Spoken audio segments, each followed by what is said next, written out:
Queridos irmãos e irmãs, bom dia, é hora da Ave Maria. Rezemos juntos. Em nome do Pai, do Filho e do Espírito Santo. Amém. O anjo do Senhor anunciou a Maria e ela concebeu do Espírito Santo. Ave Maria, cheia de graça, o Senhor é convosco.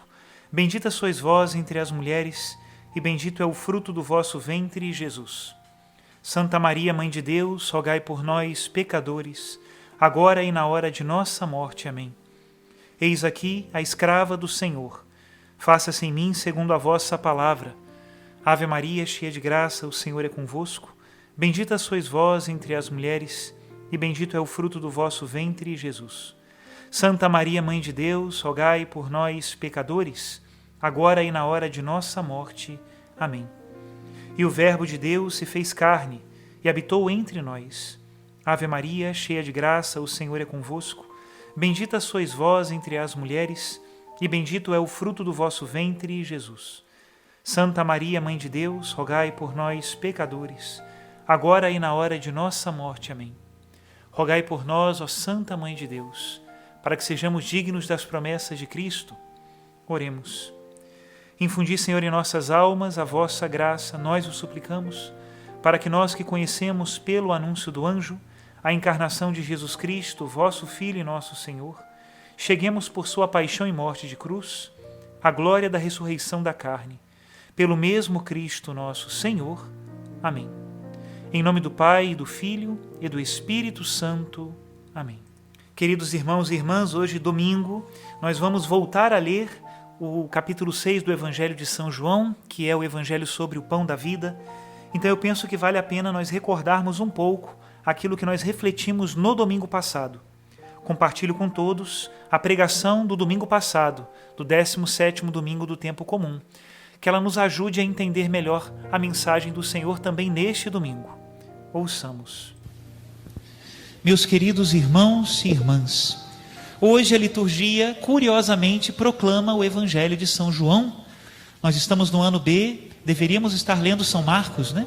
Mas como o Evangelho de São Marcos é pequenino, não dá conta de encher o ano inteiro, a liturgia coloca, no meio do ano litúrgico, algumas sessões do Evangelho de São João. E durante 5 domingos, nós meditaremos o capítulo 6 do Evangelho de São João, que hoje nós começamos a ler. Na verdade, não serão 5 domingos seguidos, porque no domingo que será o dia de Nossa Senhora da Glória, tem uma liturgia própria e um evangelho próprio. Mas se não fosse essa solenidade, nós teríamos 5 domingos de meditação sobre esse evangelho. E o tema do capítulo 6 de São João é o tema do pão da vida. Existe uma grande relação entre Jesus e o pão, não é? Penso que dentro da cultura dos judeus, o pão é o símbolo do alimento, não somente do alimento corporal, mas também do alimento espiritual. Vocês se lembram que quando Jesus rebateu aquela tentação do demônio no deserto, justamente uma tentação de pão, né? Transformem as pedras em pão. Esse foi o versículo do Antigo Testamento que Jesus Cristo utilizou. Não só de pão vive o homem, mas de toda a palavra que sai da boca de Deus. E pela importância do pão, tanto material como simbólico, para nós, é importante também que nós deixemos um tempo para meditarmos o que Jesus Cristo quer nos ensinar nesse capítulo 6 do Evangelho de São João. Esse milagre da multiplicação dos pães está nos 4 evangelistas. Marcos e Mateus chegam inclusive a relatá-lo 2 vezes, como se talvez realmente tenha sido, né? 2 multiplicações dos pães. Agora o interessante é que todos os evangelistas, quando falam desse milagre, e é um milagre importante, tanto assim que todos eles relatam, nem todos os milagres estão nos 4 evangelhos, sempre relacionam isso com a cruz. Sempre. A própria musicalidade do milagre nos lembra a última ceia, né? Jesus tomou o pão, deu graças e o distribuiu, né? Isso é como uma música, né? Mas São João ainda coloca outros elementos. São João é o único, por exemplo, que diz que estava na época da Páscoa dos judeus. São João também, como os outros evangelistas, faz questão de notar que Jesus subiu ao monte, e em princípio subiu sozinho. Segundo São João, Quando Jesus subiu ao monte, a multidão estava vindo, ainda não tinha chegado. E quais eram os sentimentos do coração de Jesus nessa subida a esse monte, que não é o Calvário, é um monte lá do lado do lago de Genezaré, portanto, na Galileia, longe de Jerusalém? Quais eram os sentimentos do coração de Cristo? No capítulo 5 de São João, Jesus debate com os judeus, dizendo que eles não seguiam verdadeiramente a lei de Moisés. E agora, na época da Páscoa, parece que Jesus contraria os seus costumes. Todo galileu piedoso, na época da Páscoa, subia para Jerusalém para a festa. E Jesus não pôde subir, porque ele já estava sendo perseguido. Sentimentos de uma perseguição, né? E não somente Jesus, era perseguido Jesus e os discípulos de Jesus. Por isso ele, com os discípulos, sobem para o monte. Talvez para rezar, talvez para estarem um pouco mais protegidos, né? A multidão é que os encontra, mas eles estão fora da cidade. E ainda um último elemento do evangelho de hoje que nos lembra a cruz. No final quiseram levar Jesus para proclamá-lo rei. E ele então sobe sozinho ao monte. Lembramos que a condenação, né? A cruz de Cristo, ela tem uma haste, justamente para que se possa colocar uma plaquinha que dizia a condenação. Todos os condenados à cruz deveriam ter um sinal que mostrasse por que eles estavam sendo condenados. Se a pessoa chegou ao ponto de ser condenada à cruz porque roubou algo de alguém muito importante ou de muito valor, geralmente esse objeto roubado era pendurado no pescoço ou pregado no cravo da mão, para mostrar, é por isso, né? O suplício da cruz era uma espécie de castigo exemplar, para que as pessoas olhando dissessem, eu nunca vou fazer isso, né? E de Jesus, como não tinha nada, como era pobre, como não roubou nada de ninguém, a única coisa que podiam fazer era escrever o seu crime. E qual era o crime de Cristo? Ter se proclamado o rei dos judeus.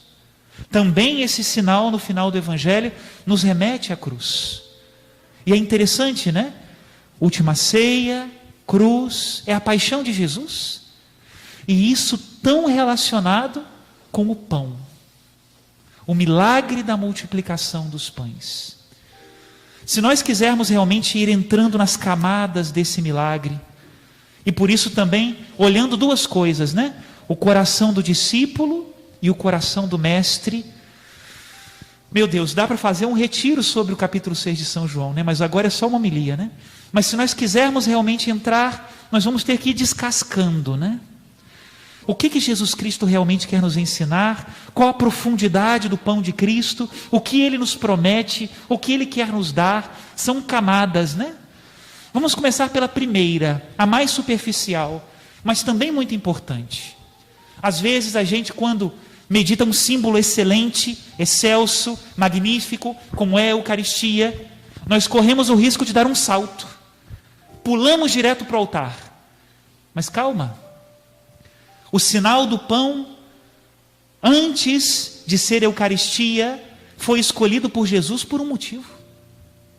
E a primeira casca desse sinal, para que nós entendamos bem o grande milagre de amor, que é Jesus que se dá a nós, né? Primeira camada é que Jesus tomou o pão, o partiu e o distribuiu. É isso. E neste sinal, e nesse gesto, melhor dizendo, Ele nos deu o exemplo. A sua preocupação, aparentemente, para quem vê de fora, um discípulo que agora conhece Jesus, era o povo que estava faminto, sim. E Ele repartiu o pão, sim. E repartindo o pão nos deu o exemplo de sermos caridosos e generosos, sim.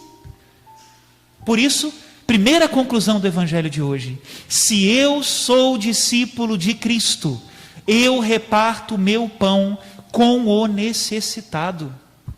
Se eu sou discípulo de Cristo, o meu coração não pode estar tranquilo se eu não tenho já pensado, meditado, planejado o meu plano de caridade com o meu irmão. O que nós fazemos pelos mais necessitados? É uma pergunta importante. Quando São Paulo subiu a Jerusalém e foi perguntar aos apóstolos, né, se o evangelho que ele pregava era verdadeiro ou se ele estava correndo em vão, essa era a preocupação dele segundo a carta aos Gálatas. Os apóstolos deram algumas recomendações e a última: não vos esqueçais ou não te esqueças dos pobres. Dos pobres. E a segunda carta aos Coríntios é um testemunho da coleta que São Paulo organizou para socorrer os irmãos de Jerusalém que passavam grave necessidade. Exemplo de Jesus, ele reparte o pão. Exemplo de Jesus, não deixa que nada se desperdice. Recolhe os pedaços que sobraram. Também isso é ser generoso, também isso é ser caridoso. Evitar o desperdício. Hoje se fala tanto de ecologia e de outras coisas, né? E às vezes se instrumentaliza isso para coisas que não são muito interessantes, muito corretas, né? Mas existe uma verdade aí por trás. Nós precisamos usar responsavelmente os bens da criação. O desperdício não é vontade de Deus, pelo contrário, o desagrada. Eu acho que quando eu era criança, das primeiras coisas que eu aprendi da minha mãe é que Papai do Céu não gosta que eu deixe comida sem comer no prato. Primeira coisa, porque o olhudo aqui adorava, né? Enche, faz a montanha, né? Mas depois não consegue comer. Papai do Céu não gosta, a mamãe dizia, né? E é verdade, não gosta mesmo. E não somente o desperdício de comida. Quantos desperdícios que nós temos. Quanto dinheiro jogado fora em futilidades que nós não aproveitamos. Quantas coisas reservadas nos nossos armários que nós nunca usamos, ou que usamos uma vez, depois nunca mais usaremos. São João Crisóstomo diz: aquilo que está ali e nós não usamos é um roubo, porque nós estamos privando o nosso irmão necessitado de usar aquele bem da criação que Deus criou para todos. Olha isso. E outra questão ainda nessa primeira parte da reflexão é que sobraram 12 cestos. Claro, por que 12 cestos? Porque eram 12 os apóstolos, claro que sim. E quem ganha um cesto de pão, não ganha para guardar na despensa, né? Porque não dá para guardar um cesto de pão. Os apóstolos ganharam cada um cesto cheio. Para quê? Para que eles continuassem também a distribuir o pão. Para que eles continuassem fazendo bem aos pobres, sim, e os necessitados também.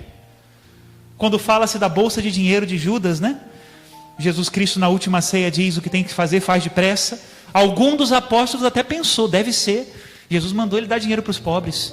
Sinal de que Jesus fazia aquilo constantemente.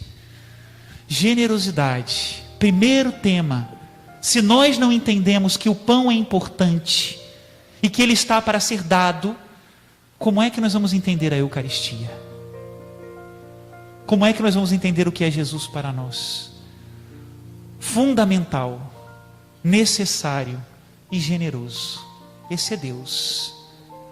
Vamos então agora, depois de tirar essa primeira casca, de nós entendermos bem isso, vamos agora para a segunda camada, né?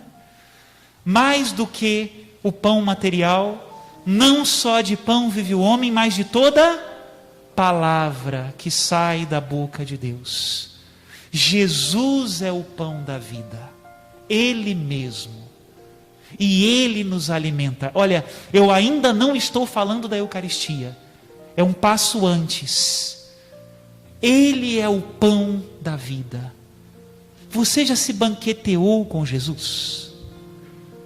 É uma pergunta importante, hein? Parece que às vezes a gente vem na igreja já pensando na hora de terminar, né? Começa o terço lembrando do último mistério já, né? Quanto tempo eu vou gastar nesse terço? Quanto tempo eu vou deixar para adorar? Quanto tempo? Nossa, já está acabando? Será que já está acabando? Será que o padre vai terminar hoje a homilia mais cedo? Sabe, às vezes a gente vai com tanta pressa e com tanta instinto, porque o mundo nos instrui assim, né? Instinto de praticidade, que a gente não aproveita a companhia de Jesus.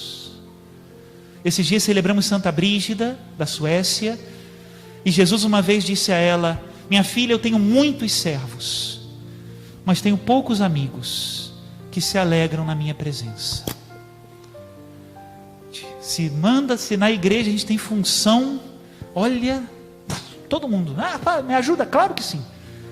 Mas estar com Jesus, demorar com Ele é o pão da vida, né? E por onde vem esse banquete espiritual? Pela presença de Deus. Ele está presente. Pela palavra de Deus, Ele nos fala ao coração. Pela graça do Senhor, que se derrama sobre nós.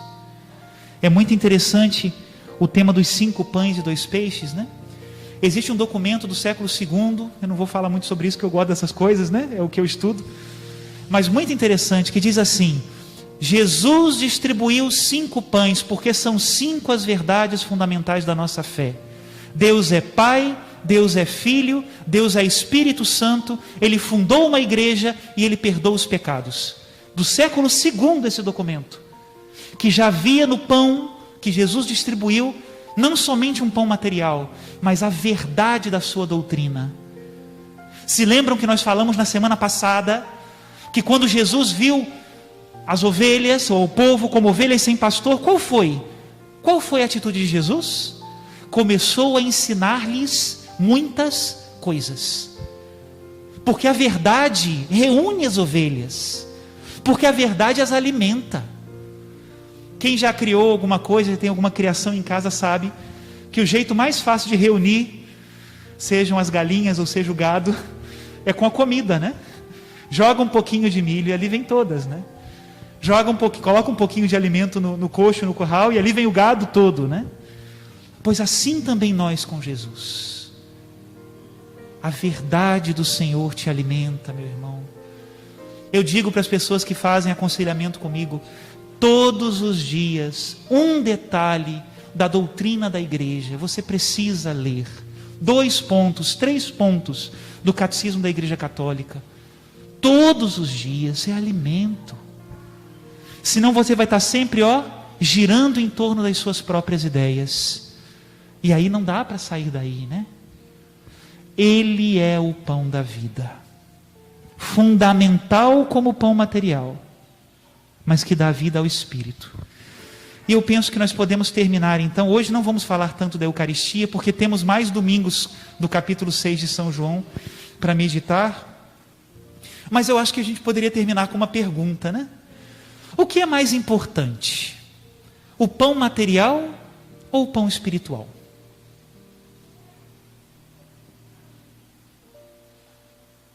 Eu acho que é uma boa pergunta, né? Afinal de contas, com o estômago vazio é difícil fazer filosofia sobre o pão espiritual, não é verdade? Quando a pessoa está com fome, até ler a Bíblia é complicado, né? Mas qual é o mais fundamental? Bom, eu tenho absoluta certeza que o mais fundamental é o pão espiritual. Por quê? Não falta pão material no mundo, nós sabemos disso. O problema da fome, por exemplo, e de outras carências, não é um problema de produção, é um problema de divisão, é um problema de partilhar. Então, o problema no mundo não é falta de pão material. Qual é o problema do mundo? É de falta de pão espiritual. Se o pão espiritual transbordasse nas nossas casas, não faltaria o pão material para ninguém. É assim. Se o pão espiritual de fato nos alimenta, então também o pão material não falta. Como nós precisamos de Cristo. O mundo tem fome, mas tem fome de Deus.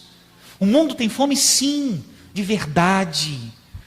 Tantas ideologias, tanta coisa para mascarar aquilo que é a verdade do bem, do que nós precisamos de fato fazer e viver, né? Senhor Jesus, nós vamos ler isso no domingo que vem, mas eu já adianto. Dá-nos sempre desse pão.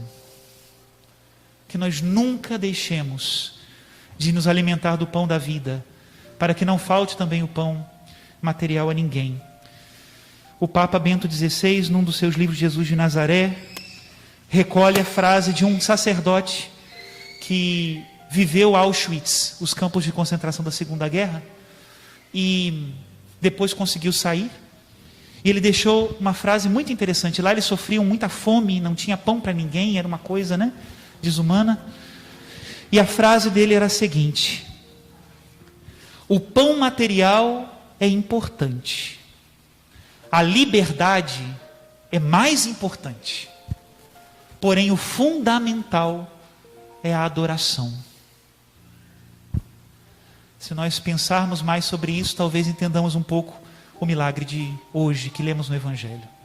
Louvado seja nosso Senhor Jesus Cristo. Para sempre seja louvado. Jesus Cristo é o verdadeiro pão da vida, que nós nunca nos afastemos dele. Que abençoe-vos o Deus que é todo-poderoso, Pai, Filho e Espírito Santo. Amém.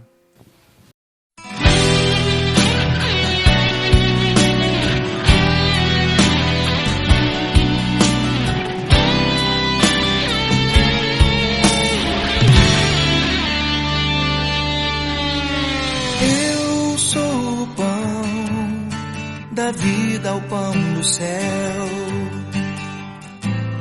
Eu sou o Rei dos Reis, o Salvador. Eu sou o Cristo, o Filho do Deus vivo.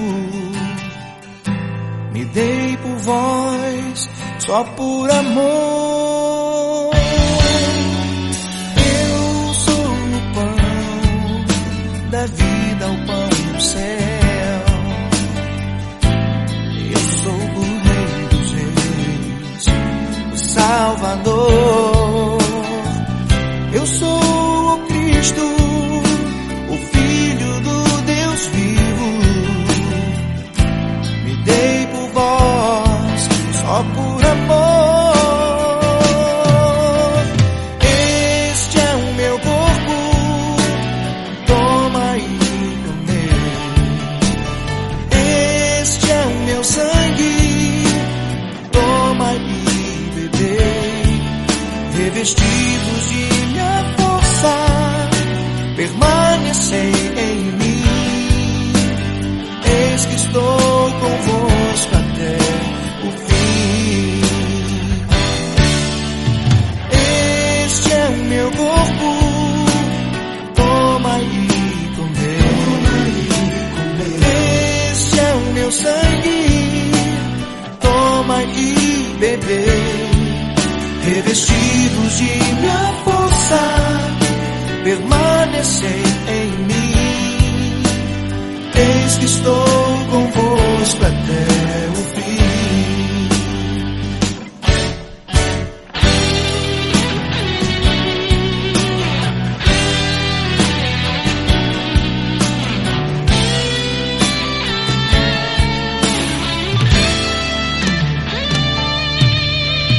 Eu venci o mundo, vos livrei do mal, tomei vossos pecados, deixei lá na cruz. Vos livrei da morte, tomei vossa dor. Vinde, tende coragem, eu sou o Senhor. Este é o meu corpo, toma e come. Este é o meu sangue, toma e bebe. Revestidos de minha força, permanecei em mim. Eis que estou convosco até o fim. Este é o meu corpo, toma e come. Este é o meu sangue, toma e bebe. Revestidos de minha força, permanecei